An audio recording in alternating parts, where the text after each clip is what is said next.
I was doing prostate and he came in and he said, screaming at me, "What are you doing? Stop kissing the floor." It's not easy when your parents are screaming at you. Hold on, where's the mic? Okay. Hi, my name's Leila, originally Leticia. I'm from Mexico. My mom and dad are from Mexico. I was raised in California, small town Santa Barbara. I was been there my whole life. My family are Catholic, like generations of Catholic. But at the age of 13, I left the Catholic Church. I didn't understand it. I would go to the nuns and I would say, "I don't want to confess to the priest." And they said, "Don't be insolent." I would go to the priest and I said, "Why can't nuns get married? Why can't you get married? It's natural." And they said, "You're being insolent." So I just had it. And my mom would drop me off in the front of the church and I would go to the back and I started going to different denominations. I was a Pentecostal. I was a born-again Christian. I was a Jehovah's Witness. I was a Christian Scientist. Literally, I was just looking. At 13, I was looking for something that was missing in my life. At the age of 17, I went to the University of San Francisco, and I met an American lady with a scarf. And I said, "Are you okay?" She said, "Yeah." I said, "Do you have cancer?" She said, "No." "Why would you say that?" And I said, "Well, your scarf, you're hiding your bald head." She said, "No, I'm a Muslim." And when she said Muslim, I went. And she said, "Why do you say that?" And I said, "I know about Islam."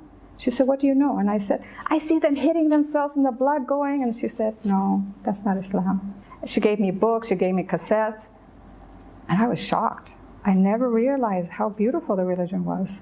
So one time I was at the university and I was running late for class.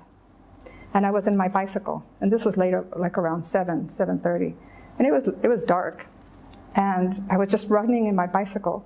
And I was thinking about Islam. And I was thinking about all the other religions. And I had that, how am I doing the right thing? Because I was ready to convert. So I was going really fast on my bicycle. And all of a sudden, this loud voice, but I don't remember what it was. I heard this loud voice, and I stopped. And I looked around, and there was no one. It was completely deserted. The cones had fallen in this huge pit. And I had stopped at that second. And I knew this was God telling me, if you don't come to Islam, something else is going to be in your life that's not going to be a good thing.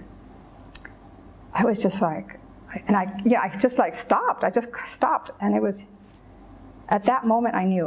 So I went back to my American friend, Miriam, and I said, "I want to be a Muslim." And then she said, read more about it. So I read Surah Al-Maryam, and that was it. I just knew if women had such a high degree in Islam, I wanted to be part of that. I could see that Islam has made me a better person, gave me more patience. I'm more sympathetic. I have more empathy for people. If someone asked me to borrow money, I said, "I'm giving the money. I'm going to but I give it as a gift. I don't expect it back," although I'm not telling the person that because it's their responsibility. I never would have thought of doing this 30 years ago. "I want my money. Where's my money?" It's gone. All that's gone. Materialistic things aren't that important anymore. I didn't have any concerns when I became a Muslim because I did my research. I had gone to so many other religions and I saw all the holes and it just wasn't complete. So when I came to Islam, I did my research. I did my reading and asking questions, and anyone who would answer me was very helpful. The only concern I had was my parents accepting me. That was hard. I mean, those are your parents. Those are the ones who raised you, and they felt like they did something wrong for me to go in a different path.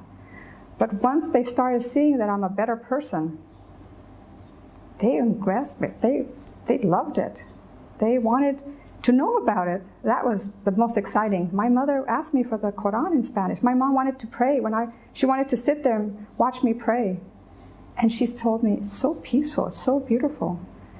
And when I put the call for prayer, she said she had goosebumps.